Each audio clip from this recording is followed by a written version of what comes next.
Hello and welcome to episode 149 of the Thinking LSAT podcast in Vienna, Virginia. I'm Ben Olson, and with me in Brooklyn, New York is Nathan Fox. What's happening? Dude, you never left. I did not. Yeah, I just was, class was great. I was loving New York City.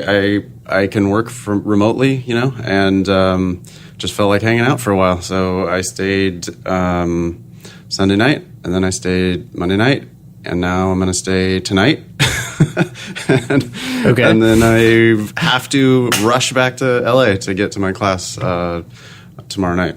But yeah, loving it. Cool. Yeah. So what are you going to do tonight? I'm actually going to work from my hotel room tonight. I have a extra help session online, like office hours thing I'm going to do. So I'm just going to, I'll do that from 9:30 to 11:30, and then I'll, who knows, end up going out till 4 a.m. like I've been doing every night. We'll see. It's the city that never sleeps. Yeah. Seriously.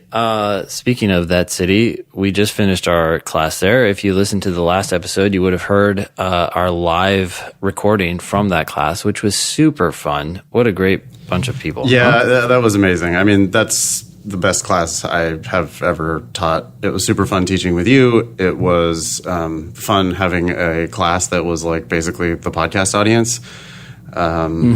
Yeah, wonderful. Can't wait to do it again. Yeah. So, and we have dates for that? We do have dates for that. We will be back in New York City next month, the end of August. What are the dates exactly? August 25th and 26th. That's a Saturday and a Sunday.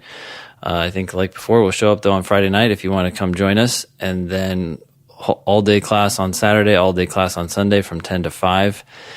And lots of fun. Materials included. Well. If you register now, you'll get some pre-homework assignments and some materials right away in the mail, and you can get cracking before that class starts. We will do, in class, we're going to do a different test from the one we did last time. So we did prep test 84 over the weekend, which was super fun, but we're going to have to pick out another test to do. I don't know. What do you think? Maybe 83? Sure. Yeah. Something recent, but not the last test that we taught together. That way, if anybody wants to come back and take the class from us again, you can hear much of the same shtick, all the same concepts, just applied to an entirely different set of LSAT questions. So we'd love to have people back if they're interested. Otherwise, very much looking forward to a brand new crop of people at the end of next month. What did we have? We had about half New Yorkers and about half people from other places. Yeah, I was surprised. Some people came from pretty far. I know Corey came from Maine, and where else did people come from? I can't remember now. All over the country. People came in and people flew in and made a trip of it, hung out and went to shows and just went to shows, ate food. What have some of the highlights been? What was some of the most fun things that we did? Okay, so the first night was at that place that had unlimited hot dogs and beer or something for really cheap. We were at Rudy. We did Drinking LSAT at Rudy's in Hell's Kitchen, and it's super cheap. It's $8 pitchers, $4 shots, $8 pitchers, or $10 pitchers. I don't know. And we just drank everything. Oh, yeah, and you get a free hot dog with every drink. So it was just tons of booze and tons of hot dogs and tons of fun. And we had a bunch of people from the class came, but then a bunch of also just random listeners came. Yeah. And friends of friends, and we had an awesome time hanging out. We were there way too late. I can't believe when I got back to the hotel, I was like, wait, it's 2 o'clock? I don't remember it being 2 o'clock. And then you did LSAT sections after being at the bar drinking. You're an animal. I immediately just passed out. That was wonderful. Yeah. Boy, what else? Okay, yeah, so then the next night, Saturday at lunch, we didn't do anything special, did we? It was Sunday at lunch, we went to ice cream at some cool place recommended by Leah, although she slipped away and didn't go to her recommended place. It was very good, though, Leah, so thank you.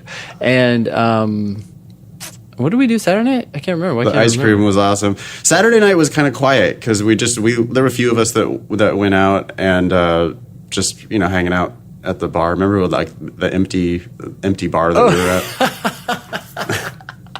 Yeah, some Irish pub, right? That was Yeah. You cut out early. A couple of us hung out for a little bit later than that and had a good time.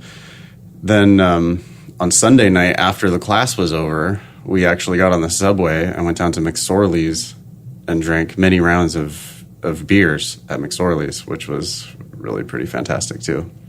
Yeah. And then had to take off. Thanks to Brenda for giving me a ride to the airport. That was very helpful. So yes, I'm glad my flight was delayed because it was going to leave at 7, but didn't leave until 10:20, which gave us time to hang out. So I'll plan better next time. Yeah. Thanks to everybody who came. We had a wonderful time, and we will surely be back. Yeah. Well, let me give you some updates on the numbers if you're curious. The Facebook group, if you haven't joined it, I would do so now, unless, of course, you're driving. We already have, looks like we're up to 641 members. There are a ton of pictures from the weekend in New York. It's fun to be on there. People have a lot of funny stuff to say. And it's really the place where people comment on I think on what we're saying on the podcast. So feel free to join that. Surprisingly, I'm getting into it. It's fun to hang out with the Facebook group. I was enjoying the thread today about somebody was asking whether they should choose a flour or corn tortilla for their taco that they plan to have before the LSAT. Which I wholeheartedly endorse that plan of having a taco before the LSAT. I think that's genius. And the only correct answer, though, for that is corn. But that thread got a lot of fire there. People were into that thread. They were. I thought I settled it with the first comment, but apparently not. No way, corn all the way. So speaking of tacos, do you have Taco Bamba? Taco Bamba, no. Oh, Taco Bamba is awesome. Yeah. If you ever come out to DC, I will take you to Taco Bamba, and it's also cheap, so that'll be easy for me to do. Cool. Last night I had 2 of the greatest tacos I've ever had in my entire life, and I have had a lot of tacos. Wow. I walked the High Line last night.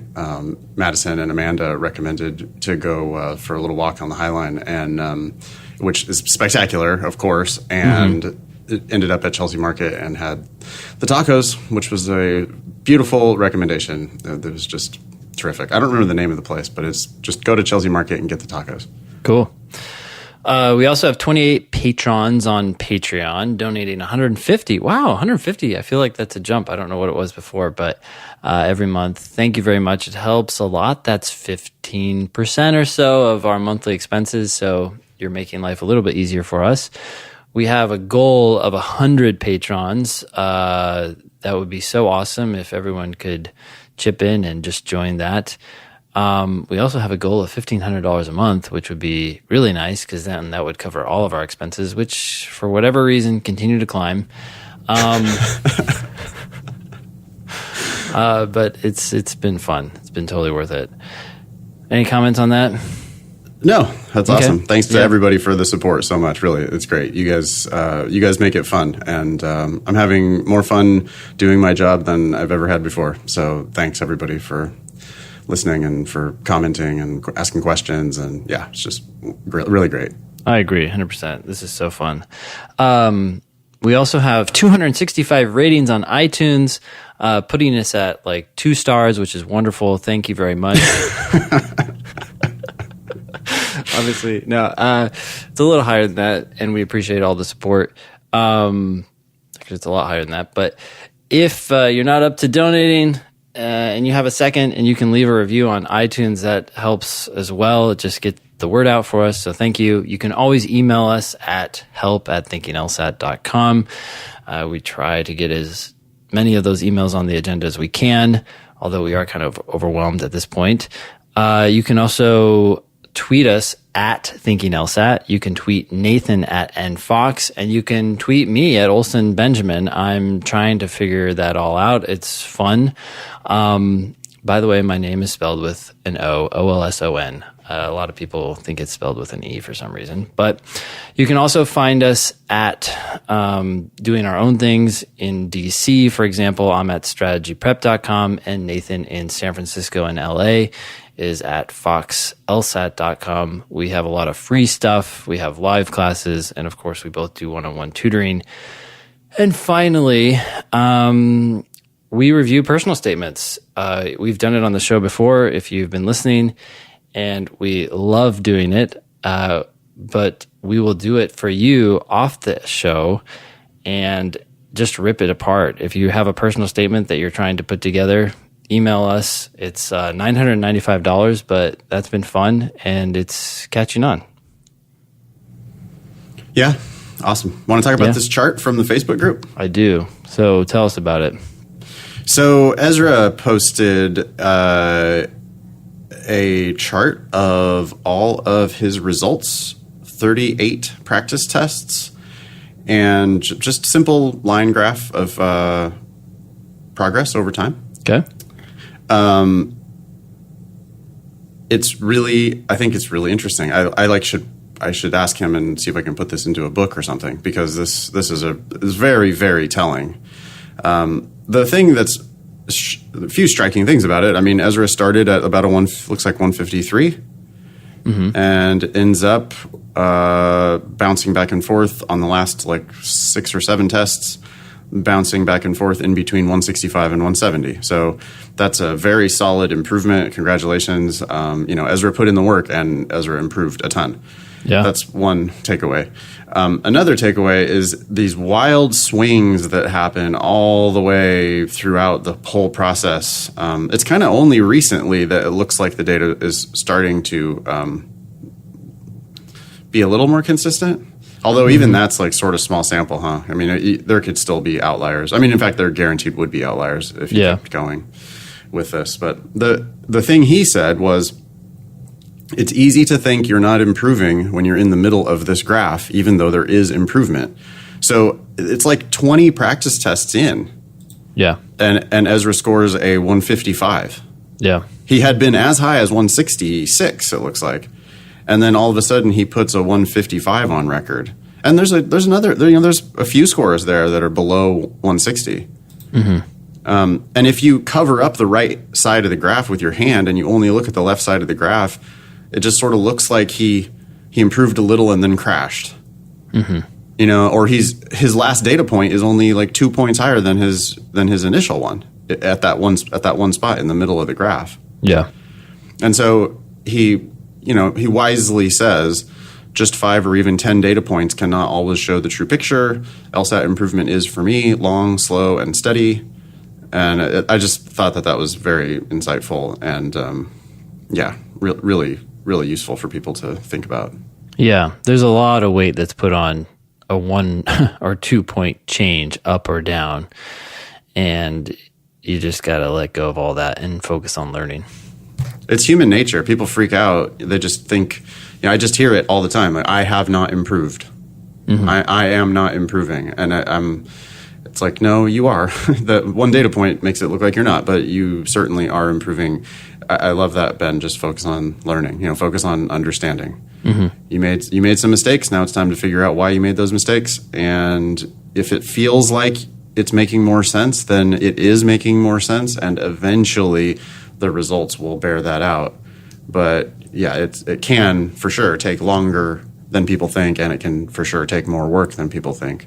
You just got to kind of keep grinding it out. Yeah. And if you're feeling stressed and you can't get your mind off the fact that your score dropped or something like that, find your favorite song that gets you pumped up, start listening to it, and open the book and look for something to learn. Just use that music to help you get away from these negative feelings and all that stuff and just start learning. Nice. What would be your like at bat song? What's the song that's going to get you pumped up? Oh, that changes all the time, but let's see. Eye of the Tiger? No. Welcome to the Jungle? Oh, here's a good one. How about Feel So Good by Maze? Okay. That's a start. Okay, very good. Very good. Time for this first email? Yeah, let's do it. This looks like it's addressed to you. Oh, okay, then I'll read it. Sure. Its subject was thoughts on retaking in September. Hello, Nathan. Sorry to bother you, but I was hoping you could give me a bit of perspective on my current situation. I took the June 2018 LSAT, and as I'm sure you've heard by now, we've just gotten our scores back. My first attempt in December 2017, I scored a 155, but in the months after that, I worked my way up to a 158 to 163 range, hovering much more in the 160s in the last couple months leading up to the test. Unfortunately, I just got my official score and saw that I scored at the low end of that score range with a 158. So now that's two scores on record, a 155 and a 158, with practice tests in the 160s.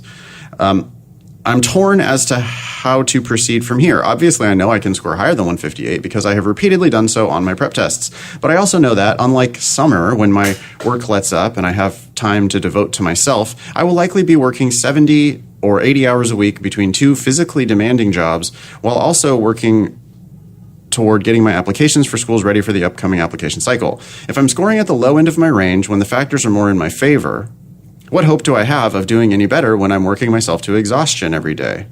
I feel like I'm trying to tack on more LSAT prep on top of it all.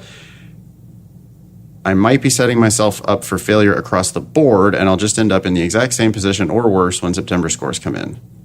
But I also hate the idea of turning in a score that's lower than I know I can achieve. My family is trying to insist that it can't be that big of a deal, and if I'm having this much trouble, I should just give up on the idea of law school. What? This is kind of a run-on sentence. Certainly isn't helping the blow to my confidence either.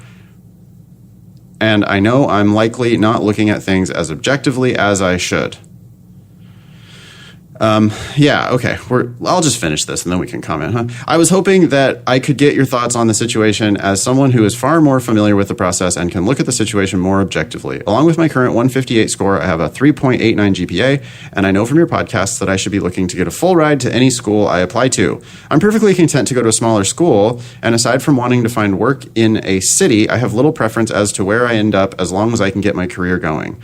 I don't know if my best course of action would be aim for the September test despite the added workload, just take the 158 and hope that a school somewhere will still be willing to give me a substantial scholarship, or if I should put it off for another year and try again next summer. I'm sure you're getting plenty of these types of emails with the application cycle coming up. Thank you for giving me some of your time. Sabrina. Thoughts? Wow. Well, so first of all, in life, we make a lot of assumptions that are not necessarily true, and sometimes it helps to question the assumptions. I think one assumption that Sabrina is making here is that she needs to work two jobs. Like, is that absolutely required? I don't know your financial situation, but money is a two-way street, right? You can earn more money or you can spend less money. Either way will get you where you want to go. So can you move in with a friend, move in with family? Like, how necessary is it to take two physically demanding jobs and let those jobs determine your immediate future, how much money you have to pay for law school, where you end up going to law school, and your long-term future by settling for a city or a school that you're not as happy to be at? Yeah. Okay, good. So one assumption, maybe you don't need to work so much. Other assumptions? That your family knows what they're talking about? Yeah, that assumption is always wrong. I mean, your family just doesn't know shit about law school. Basically, none of y'all's families really know that much about law school, even if they are practicing lawyers, because when they went to law school, the whole game was much different from what it is now. And you just, all these like lawyers that you know, that you work with, or people in your family, they don't really know. They don't know, even if they know something about, I mean, they obviously know a lot about legal practice and that world and hiring and that kind of stuff, but they don't really understand the LSAT for sure. Mm-hmm. And this to me is a clear retake. Oh, yeah. I just can't imagine not retaking it because, hey, 158's good. You've made some progress. But like we were just talking about with Ezra's chart, Ezra has kicked ass and has improved a ton and will end up getting one of those really great scores on record on the official test.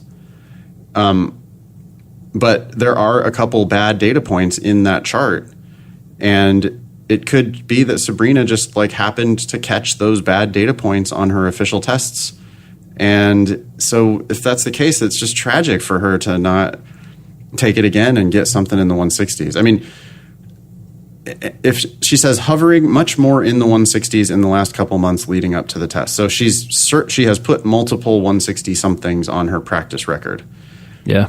And even if it's just a 161 or a 162, that is going to make a really big difference for her admissions and scholarships.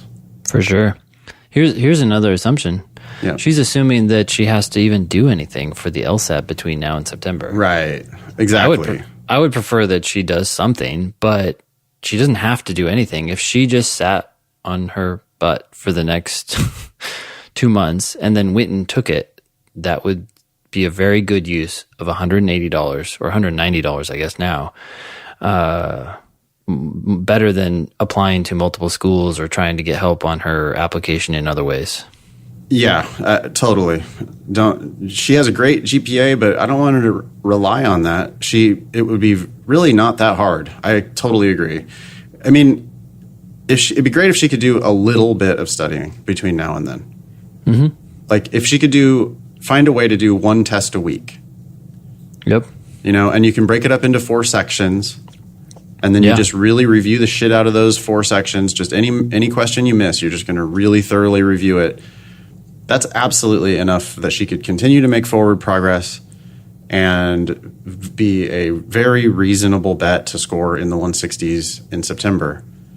She also seems to be assuming that if she doesn't score in the 160s, that it was like bad that she took it again. Yeah. And that I don't care about either, because law schools are only going to care about your highest score. So taking it again in September, I mean, there's still plenty of time between now and September, and she just keeps chipping away at it. Mm-hmm. And ends up with anything in the 160s is going to make her applications it's going to really change things. Yeah. So it's great. She's open to a small school, and she, wants that full ride, which is great. But it's going to be a lot easier to get that full ride with a 162 than with a 158. Mm-hmm. Okay. Next one. Yeah. All right. So this is an email. This is hilarious. Okay, this was forwarded to us from someone who got it from GMU, George Mason University, here in the lovely Commonwealth of Virginia. This email the subject line is, become a great writer and a great lawyer. First line, lawyers write, period. Legal employers report that they like George Mason's Antonin Scalia Law School graduates because they come to practice prepared to write.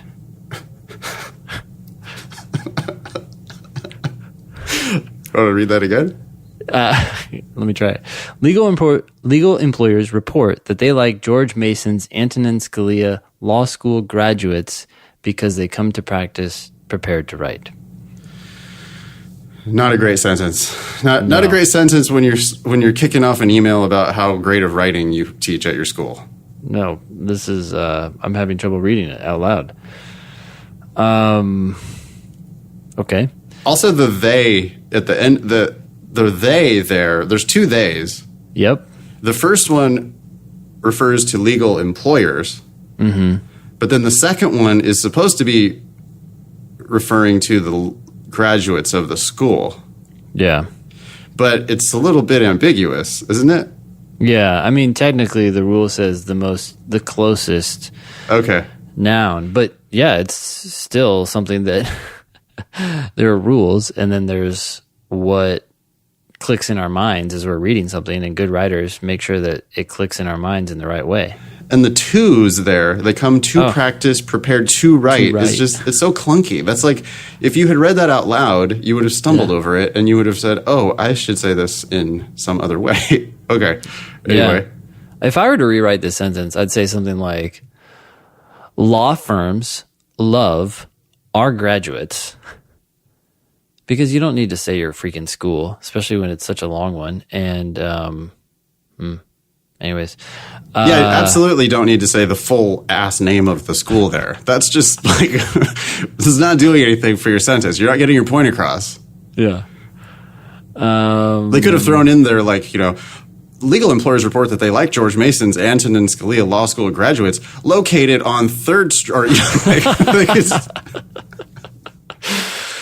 Yeah. So law, I wouldn't say legal. I mean, I understand that legal employers is more inclusive, but like, it's still kind of vague. So I'd say law school or law firms love our graduates because they are prepared to write, or they're good at writing, or something like that, or they know how to write. Yeah. Okay. Onward. Yeah. We require 4 semesters of skills-based legal research and writing courses, and 2 additional academic writing course semesters. Okay, well, that's grammatically incorrect. You don't want to put a comma there. Yeah. Also, by the way, this is a side note for all our listeners. Don't ever in your life use the word additional. You can always use more. Okay. Keep going. 55% of Mason's Scalia Law students participate on at least one legal journal. Okay. But hold on. That sentence. Yeah.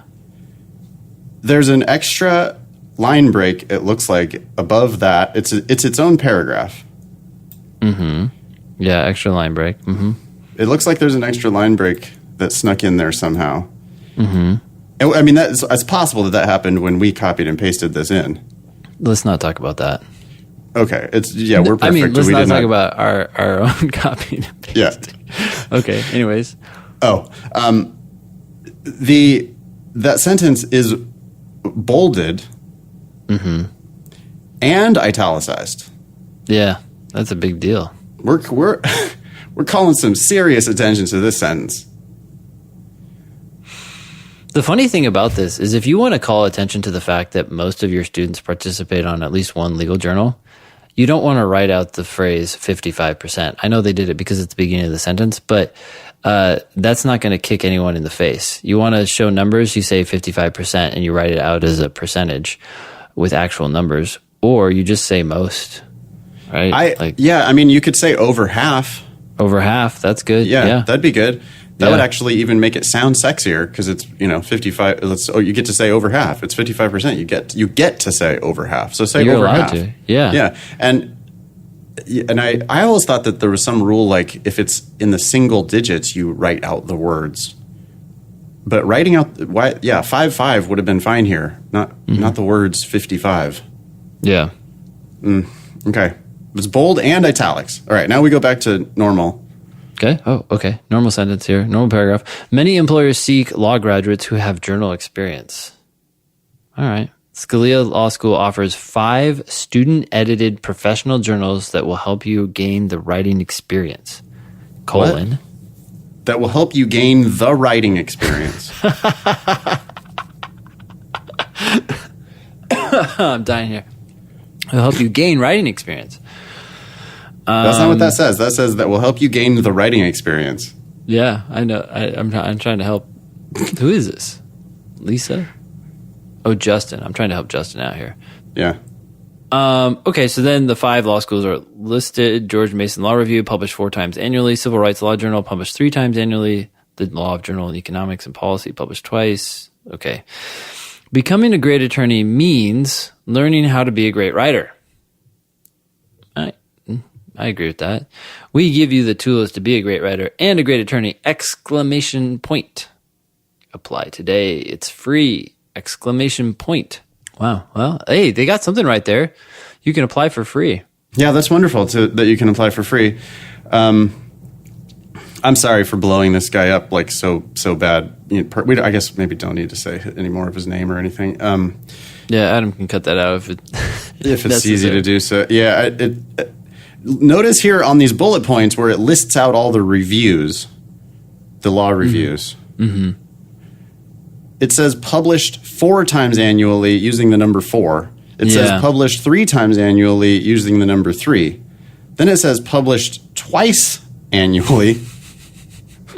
The very next one. Why does that even matter? Who cares how many times it was published? Right. So I don't think that's right. That doesn't even need to be in there anyway. And then it's just the whole thing is it's an email about great writing. The first two words are lawyers write. And there are like 20 things in this email that should be changed. This is a comedy. really good. I'm starting to die here. I don't know what my problem is, but Yeah. Need to take a break? Get some water or something? no, I think I'm okay. Power through? Yeah. Power through, yeah. If I've seen this happen in personal statements, sometimes people will mention how they're a good writer. And it's a horrible thing to do because no matter how good you are, all of a sudden the reader becomes laser focused on what you're saying in that moment from a stylistic point of view.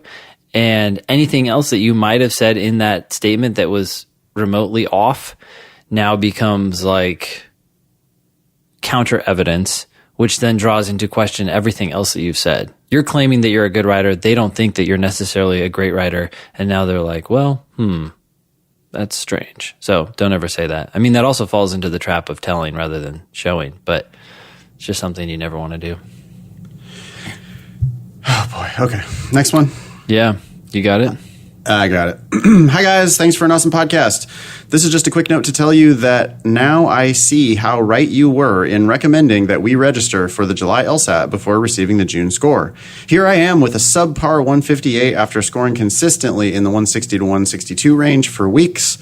Really bombed RC for some reason. And as you can guess, I don't have the July LSAT to look forward to, and I am mad at myself. After the June LSAT, I was just wallowing in how tired I was, focusing on how I have a full-time job and 2 small kids, and how hard it is to study in addition to everything else on my plate. I know, wah, wah, cry me a river, who isn't busy?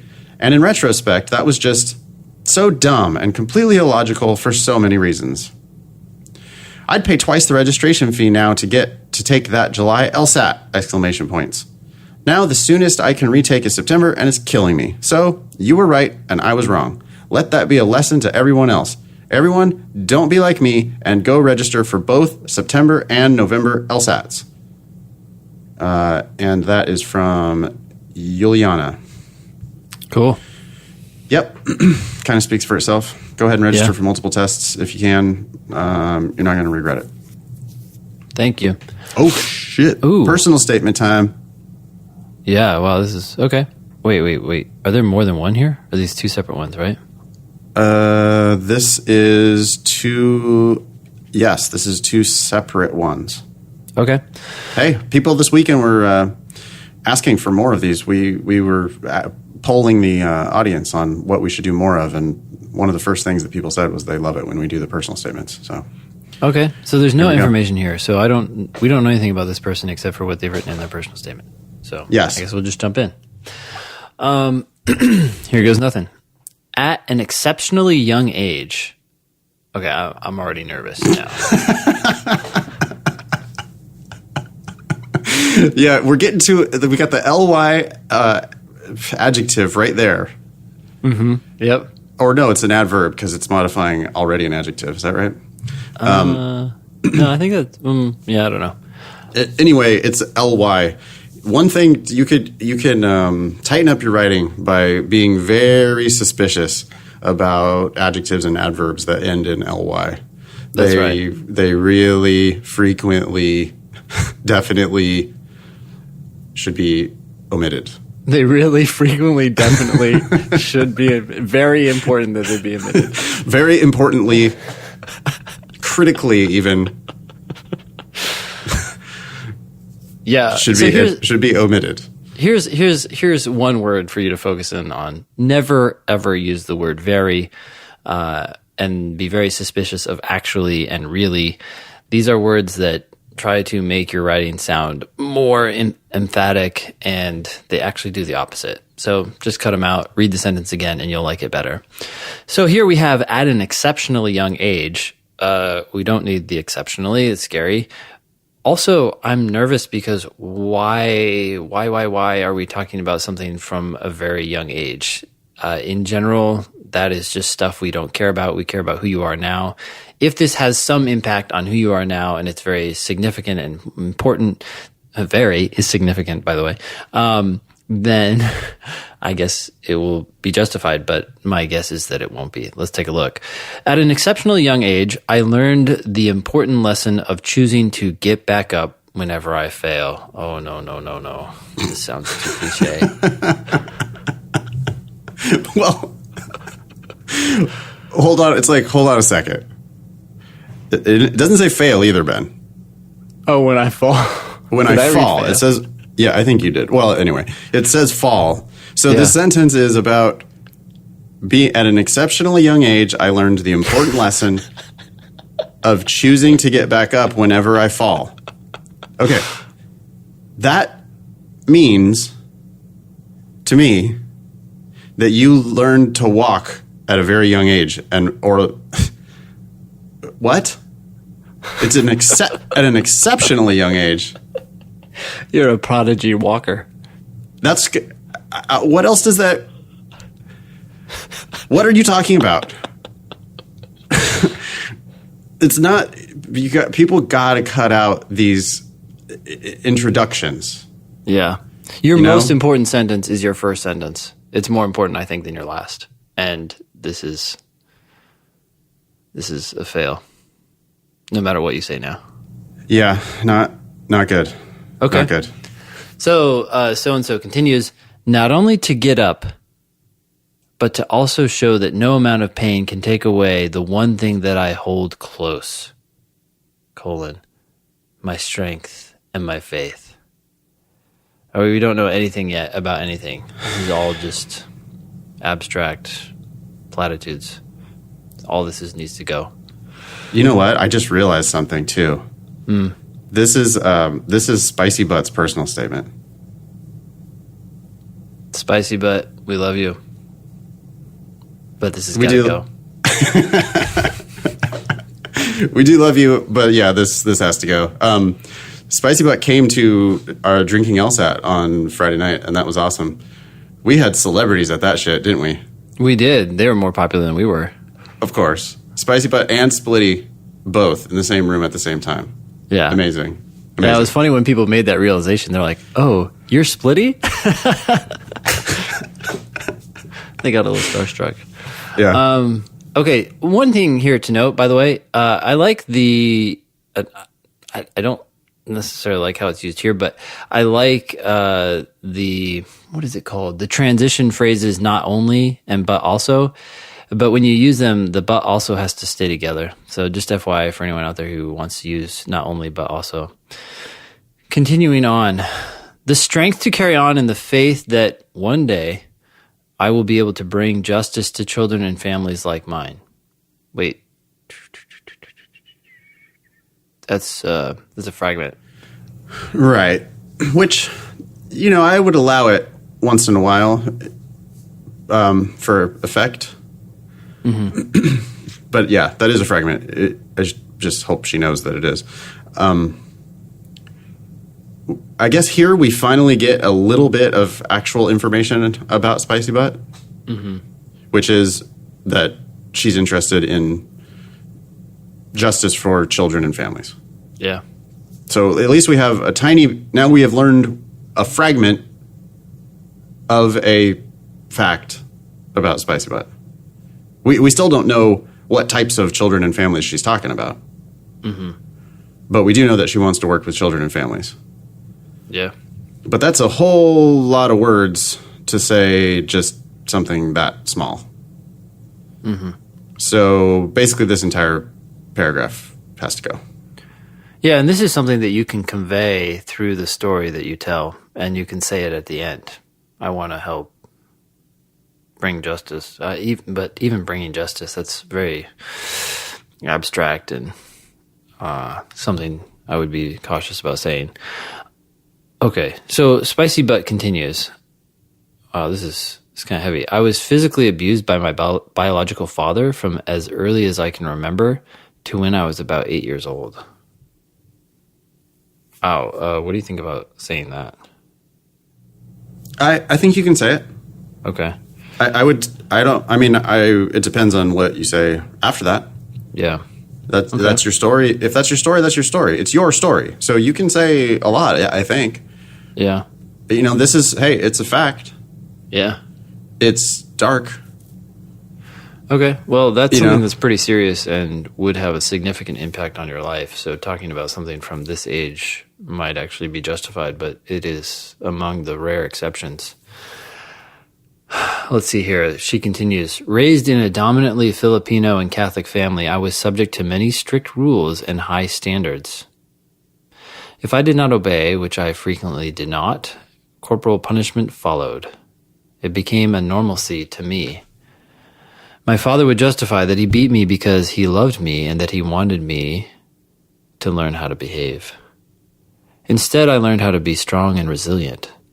No matter what pain I endured at home, I vowed that I would leave that place and make it my mission to make someone else's day. Sorry, just pause here. No ain't spicy, but it does seem like she has made that her mission. That's pretty cool. Yeah, so I'm now I'm all in. This paragraph, I'm all in. I don't know. Maybe I'm tainted because I know her. Yeah, but just because I know her, I believe it. But I'm tainted because I know her. I know, that's exact. Because when I read this, I thought about her interactions and stuff with people at this week. In any case, I would not let the abuse crush my comedic, resilient, and optimistic spirit. That is how I choose to live my life That's how I chose to live my life as early as I could start thinking. This is also the way I see myself continuing to be, especially throughout my legal career. Okay, so I think that if we were to step away from this and ignore the stuff that we know about her, a lot of these sentences are unfortunately telling. Yes, that's what I was going to say too. So the first half of this paragraph has it's like tons of facts. This happened, that happened, here's what people did, here's what I did, here's what happened. But then, the last 3 sentences, I guess. I would not let the abuse crush my comedic, resilient, and optimistic spirit. But that's unfortunately telling. I like it, but you're going to need examples. Yeah. In order to sell that. Okay, so the next sentence does start with, it looks like some facts. So let's see what she says here. When I was 8 years old, my father chased and curb stomped me for commenting that my mother, who worked tirelessly as a night shift nurse, had no time during the day to play with me. What does it mean? Well, I don't know what that means. Curb stomped? I don't know what that means either. It makes me think of that scene in American History X where Edward Norton makes someone put their teeth on the curb and he smashes their head from behind with his boot and kills them. Yeah, it's fucking brutal. That's a good movie. Edward Norton's a good actor. He is a good actor. Okay. So I would get rid of that. Nobody's going to know what it means, or it sounds so horrifying that I wouldn't put that. Especially because now we have stomping coming in the next. Okay. She continues, I remember running and hiding in a closet in our basement, listening to my father's loud stomps from above move toward me. The stomps that I heard, loud and booming, while hiding in the closet. I don't follow that fragment. I suddenly felt hard and powerful on my small stomach and crumpled body, crying out apologies as I tried to shrink myself into a small ball on my parents' carpet floor. The next afternoon, my mother took my younger brother and I to escape while my father was away at work. Wow. Yeah, that's fucking bad. I mean, wow, that is terrible. Depends where she goes from here. It's too graphic, I think. Yeah, that's intense. I spent many days in busy hallways and hushed courtrooms thereafter. Can I just a little bit on the the storytelling of that paragraph. I mean, maybe the whole thing just needs to be really kind of cut, like, because it's just too much. Yeah. But the way she told the story there, like she's mentioning that in the first line, the first sentence, it's like, I'm actually getting stomped. Then she goes, I remember running and hiding in a closet. Mm-hmm. But I thought that was at that same time. But what she's doing there is she's trying to give a flashback to when she heard stomping in the house. Mm-hmm. And then she's like, and then now I felt this stomping on my body. But it's just confusing for the reader to understand the way she's doing that anyway, the way it's structured. Yeah. And it's just too much. I think that's got to go. You could say that he hit you or something like that and just leave it at that. And that would explain why you left the next day. Okay, I spent many days in busy hallways and hushed courtrooms thereafter. That's crazy. It was impossible for me to believe that I was not to blame for breaking my family apart. Huh. Yeah, that's what a lot of kids think. They think that if something happens, it's their fault, where it's totally the opposite. The more people I showed my bruises and scars, the more guilt I harbored. It was not until I met my lawyer, my guardian ad litem. How do you say that again? Ad litem. Guardian ad litem. Yeah. That made me start to feel strong and resilient once again. Meeting my attorney, he gifted me a teddy bear as a reassurance gift that everything that had happened to me was not on me to blame. Yeah, these sentences need to be reworked, but I like what's being said here. Yep. Moments later, I knocked the new bear into a toilet after carelessly trying to flush. Oops. Crying over this sopping wet bear, then wrapped in 2 layers of one-ply toilet paper, my lawyer kneeled down in front of me. He spoke matter-of-factly. It's neither you nor the bear's fault. After all you've been through, that bear can take it. She can learn a few things from you. The lawyer took the bear and wrung it out. She fell, and you helped pick her back up. And look, unraveling the toilet paper from the wet bear. Still the same beautiful bear. He smiled. I beamed back, grinning as I reached for the peed-on, toilet-watered bear. Yep. I remember feeling the muscles in my cheeks spasm as I remembered how good it felt to feel hope spread across my face. There's a lot to work with here. There's a lot of that that's really good. Mm-hmm. I love the bear. I love the toilet water. I love the one-ply toilet paper. Yeah. She needs to put some hyphens. Mm-hmm. She needs some hyphens on one-ply toilet paper. Mm-hmm. How about, can we put a hyphen on peed on? Yep. And certainly on toilet watered. I think I'd just drop the whole toilet watered. Really? As I reach for the peed on. I like toilet watered. I would leave it, but I'm just trying to avoid too many noun descriptors, but yeah. And some of these sentences, you just need to read them out loud and make sure they flow on their own. I'm okay with a fragment maybe once, but I feel like there are too many in here. Yeah. Okay, continuing. Oh, one other thing. Did you catch the misspelled word? No. Where is it? It's right there. Oh, sopping. Ooh, no, I missed that one. Where? Sopping? That's fine. No, I didn't. That's not. What word are you talking? What word are you highlighting? Wrung it out. Rung. She spelled it R-U-N-G. Easy one to miss. Because the spell check doesn't get it. Nope. Yep. Okay.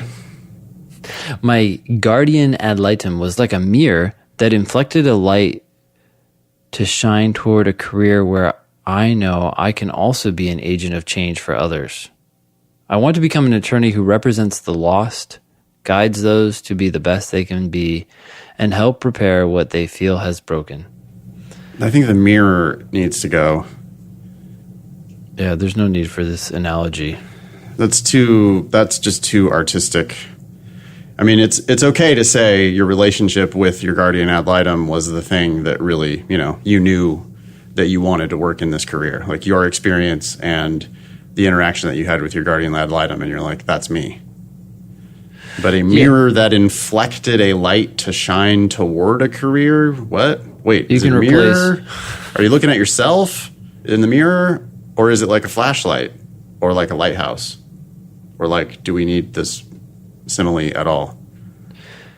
Well, you can replace these like 8 words with just my guardian ad litem inspired me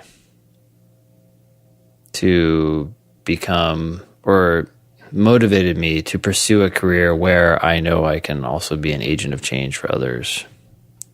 Even that, it seems a little Yeah, we can help that. others. Yeah. Just try to speak in more plain English like you would to a friend, and then occasionally add a little flair or visualization here and there. Let the facts speak for themselves. Yeah. Okay, where did I end? I want to become an attorney. Okay, yeah. Oh, also, you have a list here. I want to become an attorney who represents the lost, comma, guides those to be the best they can be. It should be who they can be, comma. You need a comma before the and. In the legal world, the Oxford comma trumps, so use that. Don't skip that. In any case, this objective will remain unchanged as I embark on my journey to pursue a career in law. Okay, don't need that. I believe law school will further... because you don't know, you can't really predict the future like that. I mean, I believed you already that this was where you were going. Mm-hmm. And now when you say this is never going to change, then I'm immediately like, well, but, life is long and twisting and all kinds of weird shit happens and you just never know. You never know because you never know. And big law pays a lot of money. Yeah, and so many people say this. You're naturally going to inspire skepticism in your readers when you say something so conclusory like that. So just, you could go ahead and skip that. Yep. Okay, go ahead. I believe law school will further challenge my critical thinking and intellectual abilities. You don't need to tell them what you think law school will do for you. They already know that. Never say that, yeah. Yeah, so we can skip the rest of this. Currently, I am a member of a 2-year fellowship called Children's Corps. How do you say that? Children's Corps. Yeah, I obviously have reading problems. Where I work as a case planner at a Queens-based foster care agency advocating for the permanency, safety, and well-being of children. Okay. Fact. At first, the work terrified me. I felt as though I was willingly walking into a game of Russian roulette with my past, 1 bullet and several deadly triggers. Nonetheless, I choose to play the game. I don't know about that metaphor. Russian roulette has 1 trigger. There's 1 bullet and 1 trigger. Mm-hmm. So this is the metaphor there of Russian roulette doesn't really work. Here's just a general rule about metaphors. Avoid them unless they seem very fitting. And another mistake that a lot of people make with metaphors is that they mix them, right? They say like something like this, and then they bring in a totally different metaphor, like you have to... I don't know. I can't think of one right now. But the point is, if you're making a metaphor, you can see that you're making 2 in 1 sentence. And it's like, no, choose 1 or choose none. In any case. Yeah. Well, she could definitely say triggers. Even using that word triggers is already sort of making a metaphorical. You're putting things metaphorically, right? Mm-hmm. But everybody knows commonly, that she has these triggers. So it's difficult for her to work in this field because of the triggers. But she just doesn't need to be talking about Russian roulette at all. Sure. Because then I start being an asshole and going, well, wait a second. You're playing a special kind of Russian roulette where there's multiple what kind of gun is this? With all the multiple triggers? What? Okay. Nonetheless, I choose to play the game. So you were talking in the past tense, and now you're talking in the present tense. I'm not sure why you're doing that, but maybe it's because it's an ongoing choice. Okay. A year later of conducting home visits. leading family team conferences, developing solution-based action plans, writing permanency court reports, and managing 13 cases and 17 children. My experiences have only bolstered my convictions to go to school and learn how to pursue justice for those who cannot represent themselves. You don't need to list all these things that you're doing. Maybe choose one and elaborate on it. Oh, really? Yeah, I don't like this big list, especially developing solution-based action plans. That just sounds like corporate. That's some MBA bullshit. Yeah. That sounds right. Okay. I gotcha. Yeah. I agree. I mean, I just like detail so much. I do like detail. 13 cases and 17 children. Because here's the thing. Spicy Butt has a very strong why law school aspect to her personal statement. Mm-hmm. It actually makes sense for her, right? Yep. So the law schools are going to be like, oh yeah, this person is going to be a lawyer. Like she knows this field. She's in the field. And it's perfect because it ties her personal story to work that she's actually done. And so I really like that she can emphasize that in her personal statement. It just makes her look like she's actually going to be a successful lawyer, which law schools are really interested in trying to, admit people who are going to be successful in the legal world. Mm-hmm. They admit so many people who are not going to be that they compete for the ones who are. Yeah. And so I like that she's telling this specific story about the work that she's done. It makes her look very, serious. I'm actually doing this stuff.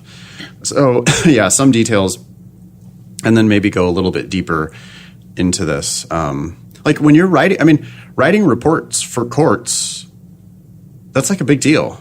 That is a big deal. So she could maybe elaborate there, talk about what those are like and what she's learned from doing that or something. But then it's like very obvious that, oh no, I'm comfortable writing to judges.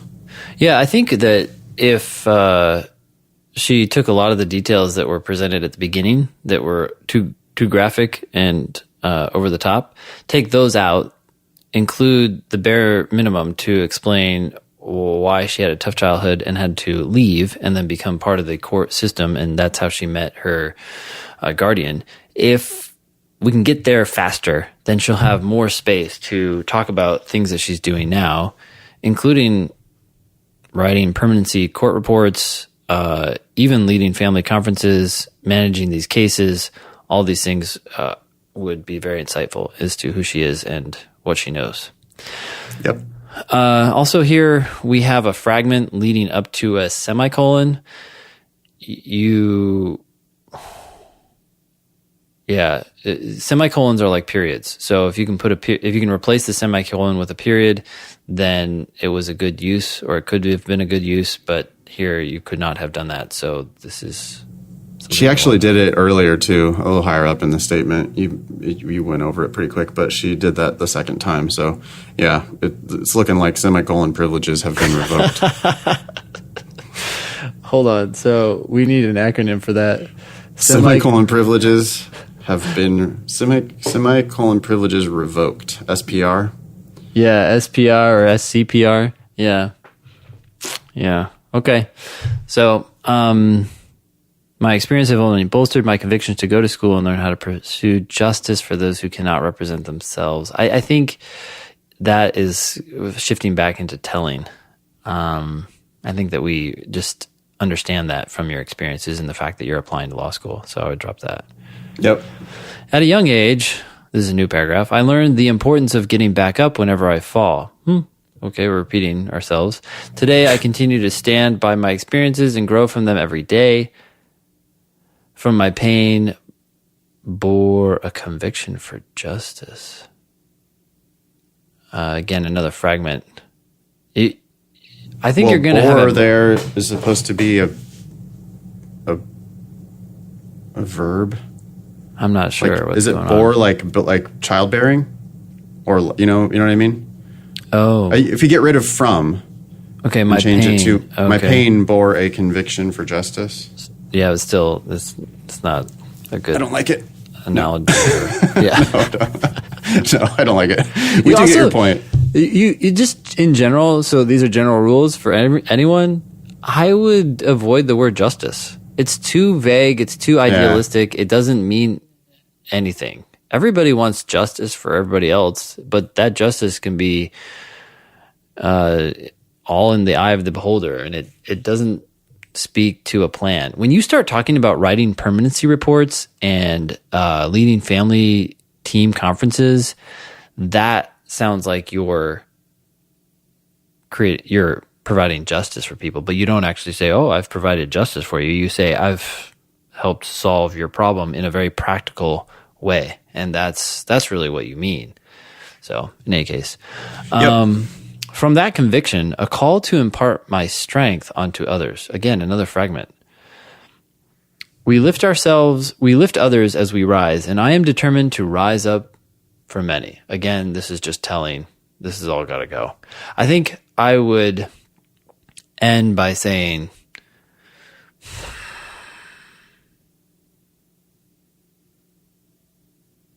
I mean, you could even, I don't know what you think about this, but something along the lines of, I look forward to continuing to help these families just as an attorney, or to, improve my ability to help these families with an education. Like, that's a very practical thing that will happen. If you go get a law degree, you can now come back and help these families in a way you can't help them right now, or something along those lines, if you want to wrap things up. Yeah.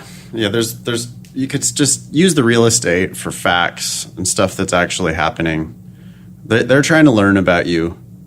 They don't need the sort of like rhapsodizing that so many people do. Mm-hmm. Cool. All right. Yeah. Lot to work with there. Lot to work with. One thing, I might consider making the second half of it a little bit more chronological. Like you could just tell it pretty straightforwardly. Like, this is what happened to me. This is what I did next. This is what I did next. This is what I did next. And now law school is the obvious next step. Mm-hmm. Yeah. Because she kind of goes to the law school, we told her to get rid of "this objective will remain unchanged as I embark on my journey to pursue a career in law, and I believe law school will further challenge my blah, blah, blah." All that stuff. It's like, I'd rather just hear you, okay, after you met your guardian ad litem and got inspired, then what did you do next? Mm-hmm. Tell me about what you've been doing. Tell me about, because if she just tells me about all her work that she's been doing, then it's like, yeah, got it. And then, a quick thing of like, I could like be one sentence that says law school. Yeah, I don't think you need to talk about justice or law school ever. Yeah, right. Well, they know you're applying to law school. Yeah. It's not like they're surprised. At the end, they're like, oh, law school. They're definitely, they know that that's what this is. If you really don't give a fuck, you could just write, "This is why I want to go to business school," and see what, see what that does for you. They admit you anyway because they want your money. Yeah. Then you're like, well, I guess you don't care. Okay, cool. Thank you, Spicy Butt. There's a lot there. Wow. It's nice to get to know you even better. So yeah, she has a lot to work with there, and she also was just a delight. I mean, as so many of the people who came to Drinking LSAT are just delightful. But we're kind of homies just like immediately. I've known her now for a little while because we did a tutoring session a while back, and we just kind of connected. She's she's funny. She's a quite entertaining character. Mm-hmm. Do we have time to do one more? I think so. We might first ever back-to-back personal statements. Yeah. Okay, cool. This is from one of my online students, and I know he's been waiting for a while for this, but I think this personal statement is pretty good. And well, as I recall, let's see. We'll do it kind of quickly because I think it's awesome. The captain woke me up at 2 a.m, semicolon. The ship's steering lost power while navigating a tight channel in rough seas. I ran down to the engine room and found the chief engineer in a panicked state. This was his first assignment as chief, semicolon. Our ship was now rolling uncontrollably in a high-traffic shipping lane, and a collision with a nearby ship was likely. Here, I diagnosed... Oh, sorry. This is really Go ahead. good. I'm just going to interject before I forget. High traffic should be hyphenated. This is Oh, so okay. good. High though. traffic We're going to with be a hyphen. nitpicking details here because this is excellent. Semicolons, that's too many though. 2 semicolons in the first 3 sentences is too many. Wait, did he do? Wait, I only saw one. 2. Where's There's the one other in the first sentence and there's one in the third sentence. Yeah, no, stop. These are for like parallel sentences think about it this way. A semicolon is a period between 2 sentences that are so closely related or written in parallel that you're trying to emphasize their closeness. But I like the first semicolon. okay. So the captain woke me up at 2 a.m, semicolon. The ship's steering lost power while navigating a tight channel in rough seas. Okay, so it's explaining why he woke you up. But one thing to keep in mind is that all sentences should be closely related. They have to flow from one to the next. Yeah, right. So you wonder sometimes why people are choosing semicolon instead of just a period there. Mm-hmm. I think it's because they learned how to do it. And so then they just it's a trick that they just want to do all the time. Yeah. So here's my rule of thumb. I never use semicolons unless I have 2 sentences that are written in parallel language. So for example, John ate a hot dog, semicolon, Sarah ate a hamburger. I mean, those are stupid sentences, but the point is that for some reason I'm trying to emphasize the relationship and I'm bringing them together with a semicolon. But otherwise, your sentences should be close together and they should be separated by periods. Okay. I love a semicolon. I probably overuse them. I think they're nice. I don't really know why. I love them too, but I think that if you're just doing it for the sake of a semicolon, then it's like, how is it going to distinguish that sentence or those 2 sentences from other sentences? Well, the third sentence here is an example of where it's just not needed, because this was his first assignment as chief, semicolon. Our ship was now rolling uncontrollably in a high traffic shipping lane, and a collision with a nearby ship was likely. You could just go ahead and put a period there, and there's no need for that one. Mm-hmm. Okay, onward. Yep. All right. I diagnosed an electrical fault in our high voltage panel. After cutting power to where the fault lay, the steering pumps were free to start. I radioed the bridge and instructed them to restart the steering pumps, and the ship was soon safely on its way. I am learning something about this guy. Yeah. You know, I'm leaving out the name because I think he wanted it to be a little bit anonymized, but I'm learning. You know, I don't think that stuff. I mean, I'm sure his resume, obviously, and his letters of recommendation and stuff it's gonna be clear that he was on boats, I think. Mm-hmm. Mm-hmm. But this is immediately giving me a vision of this guy. Yeah. You know, like this guy's been through some crazy shit, and that's some very high stakes action right there. So I'm getting to know this guy. I like it. Yeah, no, there's a couple of messages that are being sent. One is through the story and that he can deal with high stress situations or have leadership or whatnot, but it's also his writing. His writing is conveying a sharpness, right? I know how to write, so therefore, what does that imply? That implies a whole host of other things, that you're smart and that you're ready for this profession, which is all about writing. Yeah. I would add one thing here. It says, and the ship was soon safely on its way. That could be a sentence that stands on its own, so you need a comma before the end. Ah, okay. Gotcha. Yep. So comma after pumps there. Comma after pumps, yep. Or you could just make it its own sentence. You could, yeah. Okay.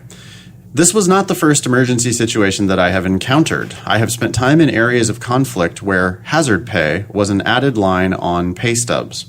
While I was working on a gas tanker off the coast of Africa, our ship was chased by pirates.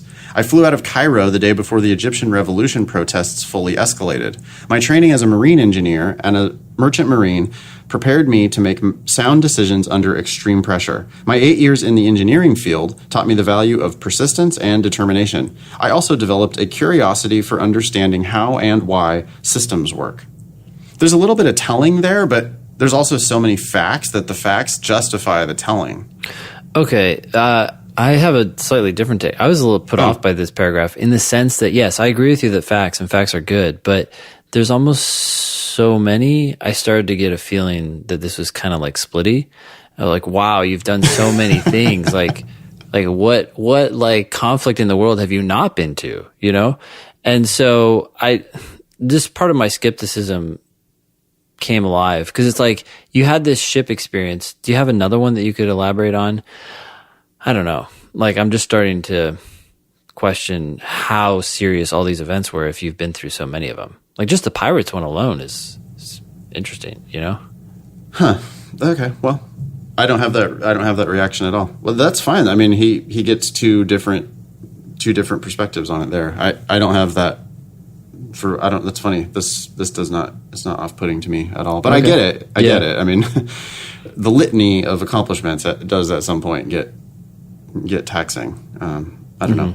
I'm not there yet. Maybe I'll get there. I guess what my skepticism is saying to me is like, how serious were these really? Right? Like, I flew out of Cairo the day before the Egyptian revolution protests fully escalated. So what?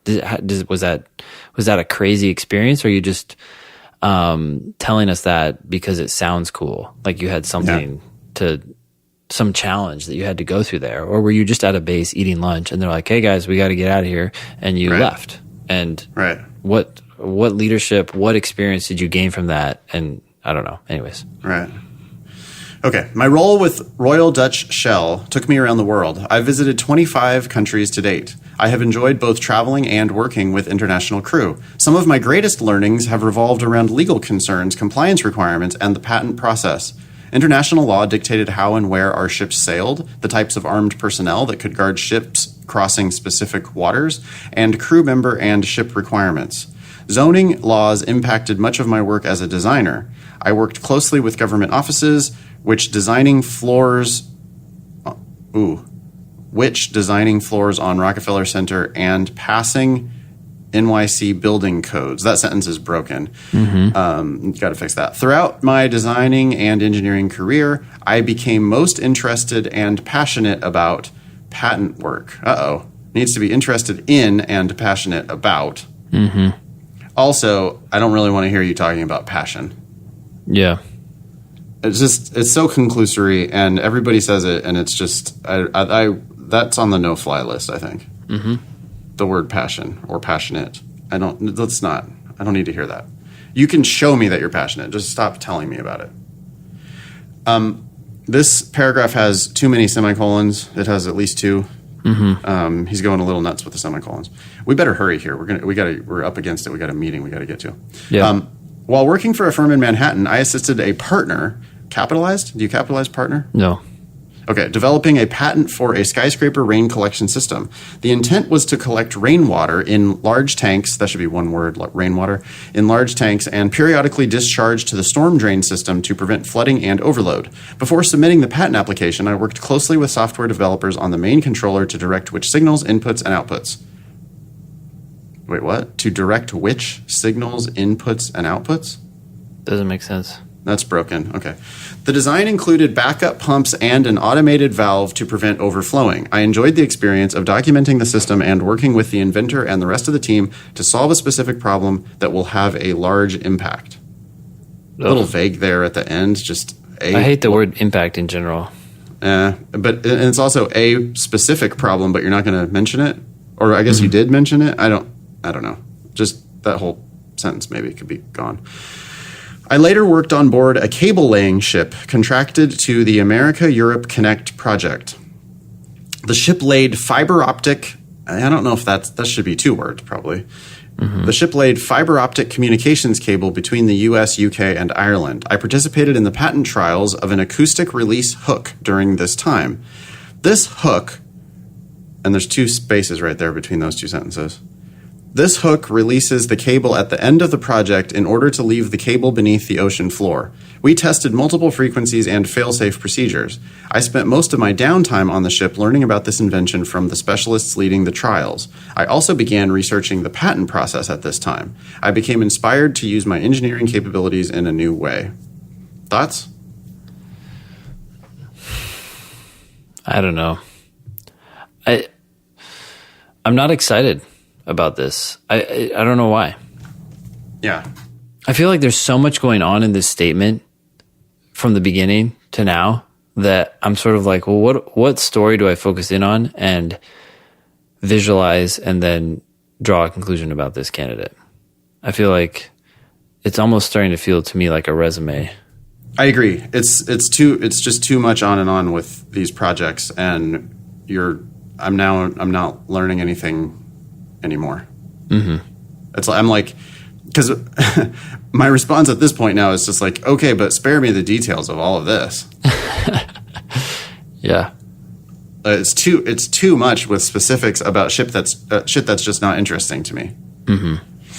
You can give me one. You got to pick one.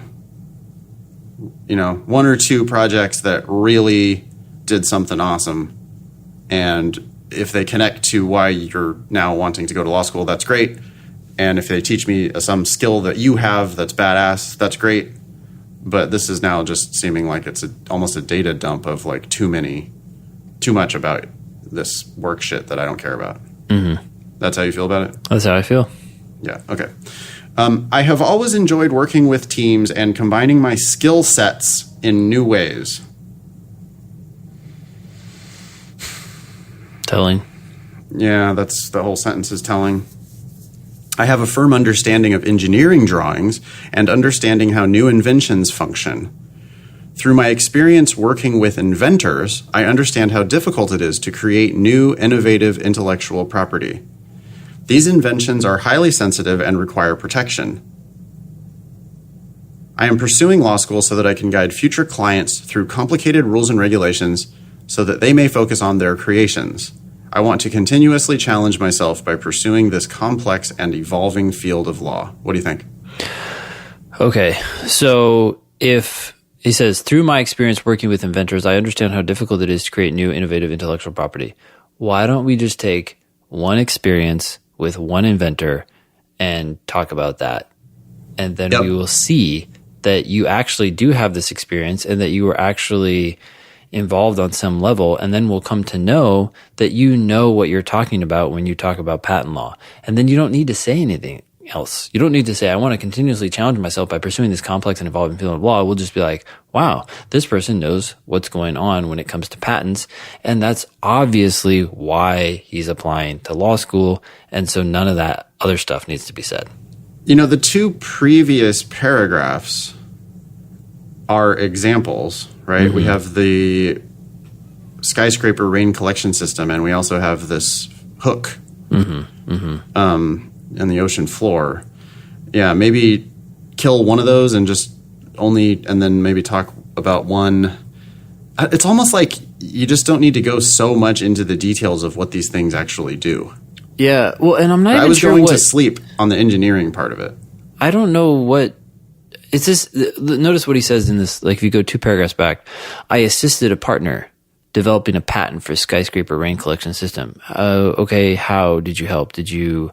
I work closely with software developers on the main controller to direct which signals. So there is some details here. For some reason, like it's still hard to visualize what this person is doing or how they were involved. It's weird. Do we need maybe the inventor, a person that he's actually working with? I think so. Like we think to liven it up. Yeah, we need him working with a specific person and maybe the challenge that they ran into, and help us as lay people understand the challenge. It says the design included backup pumps and an automated valve to prevent overflowing, but it's still kind of abstract on some ways. Like when you started talking at the beginning about the ship, it was a lot easier to follow, even though I don't know what steering pumps are or whatever. It's like, oh, there's a problem, and you helped solve that problem. Yeah. Yeah. Okay. There's a lot to work with here. I'm sure he can figure it out. Yeah. But maybe we need a human here. An inventor that you can name or something, so that you can actually see, so that we can see you working, side by side with this guy or whatever. And still, we need to know what you did because this is all about you ultimately, right? Yeah. But it would just make it so that we can get like a little more of a picture of what's going on. Okay. Okay. Looks like it's going to shift gears here. Yeah, in a very bad direction. Ooh, okay. Before researching law schools, I reflected on what I most enjoyed about my undergraduate college, blank. Because he wanted it to be anonymous. Got it. With an undergraduate population of 1,600, I knew all of my professors very well and still have a strong relationship with many of them. I realized that I was seeking something similar for law school. My visit to blank in April exceeded my expectations. I was truly impressed by how welcome I felt, both by admissions and professors. Admissions are not people. Oh, yeah. Yeah, professors, plural, is a group of people. Admissions, you need to say admissions staff, I guess. Yeah, and they're both capitalized. They should be lowercase. Yeah, okay. I observed... What did I... Oh, and I also truly impressed. The ly there, truly. Yeah. You could just go ahead and omit that. Okay. I observed one of Professor Blank's classes on easement. I spoke with him during a class break. He was so welcoming of my questions and discussed my goals with me. I don't understand the point of any of this. I really loved your school. Everyone was so welcoming. It's such a great school. Was this like a puff piece for the school? I don't think they care how great they are. Yeah. I am also impressed by the blank law student who recently won first place at some competition. And then he names a specific clinic that I probably shouldn't say. Would be an incredible opportunity for me to represent entrepreneurs and small business enterprises by advising on intellectual property matters. The opportunity that excites me the most is this certain certification program that enables students to practice intellectual property law before the USPTO under the guidance of a faculty member. The experience to practice in this type of setting would allow me to grow while helping the community. It would also set me up for success after graduation. Can you just save this? This seems like it should be a separate essay, like a not your personal statement, but in a why as like an extra essay, like an optional essay. Anything else you'd like us to know? You could absolutely put all this stuff in there. Sure. And skip the stuff about how you like the school and how they're so welcoming. Just say, I'm impressed with this particular program, especially, it sounds like it's unique to this school, or only a few schools probably do something that focuses on this sort of thing. And so your awareness of that program and your desire to get in it, given your personal statement on patent law, makes a lot of sense. But yeah, this is something for another statement. Yeah, they're welcoming because they're trying to sell you a very expensive product. It's like I went into the Mercedes dealership and man, they were so friendly to me. It's like they got me a cup of coffee. They had a super nice chair for me to sit in. It was great. I talked to the lead manager during the break, and he was so welcoming all my questions. Yeah.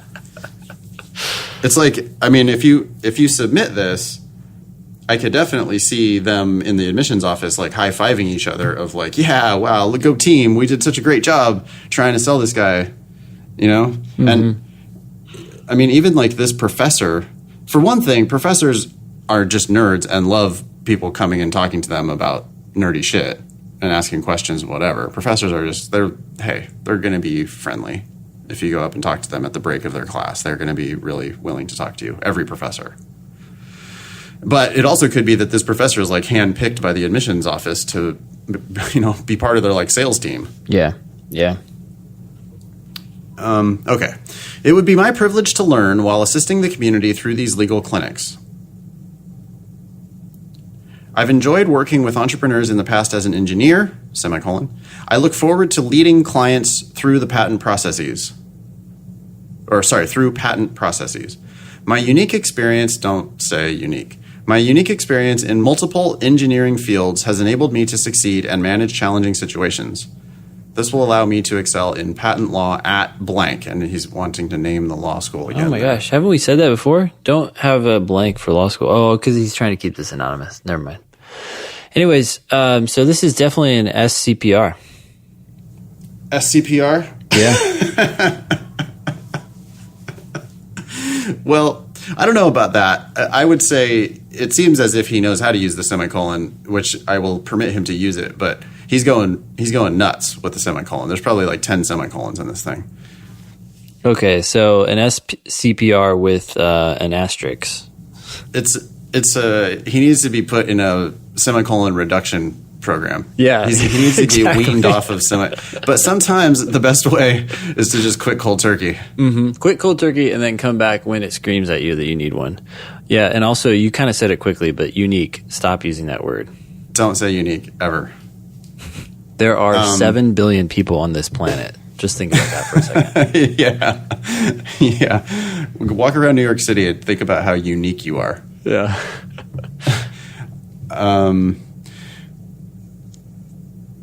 It's also telling, it's just, I have succeeded and managed challenging situations kind of thing. Like that's all a lot of telling stuff. I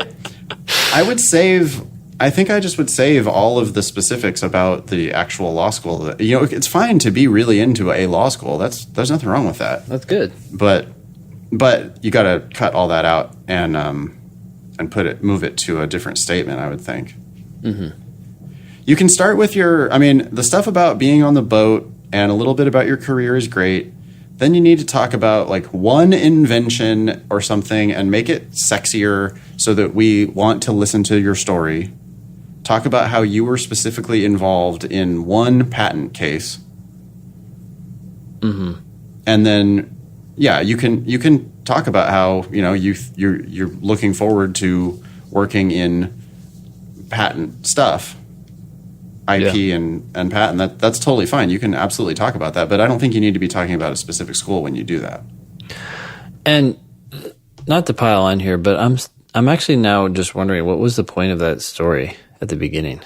With the boat? Yeah, it almost seemed like story dropping. Is that a thing? Yeah, it doesn't. It never pays off. It doesn't come back and pay off in any way. Mm-hmm. It's just like, look at this heroic thing I did. Oh, but let me tell you some boring things about patents. Sorry, that's a little bit mean. But, I mean, there is a disconnect. I agree. Sorry, last thing. This is just, again, for everybody else. But so many things are capitalized in this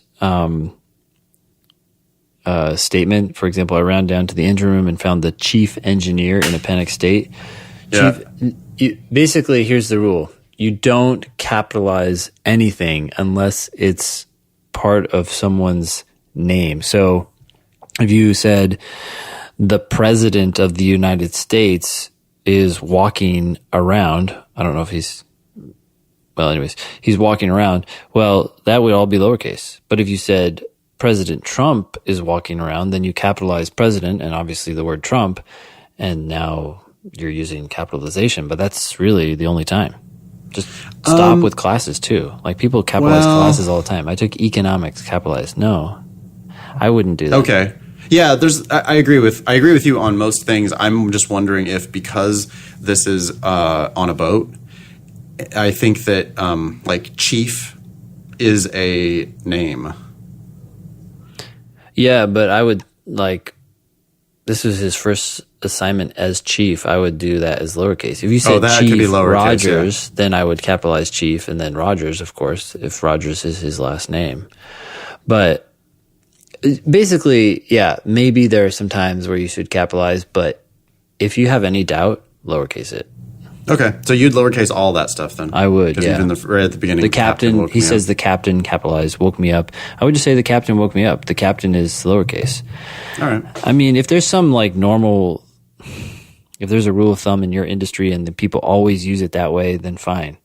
But a lot of times people are overusing it, and I feel like that was here too. He also says, I have spent time in areas of conflict where, quote, hazard pay, and that was capitalized. It's like, why? Just This is hazard pay. Yeah, so go through the whole thing and consider decapifying all kinds of stuff. Decapifying. Yeah, there you go. Get rid of all those semicolons, decapify everything. Consider you got to restructure that story a little bit more so that it, yeah. Cool. Okay. I think that's about all we have time for, Ben. Yeah. You're hosting. You want to wrap it up? Oh, just waiting for you, dude. That was show number 149. Thank you very much. Thanks all y'all for listening. Nice knowing you. Don't pay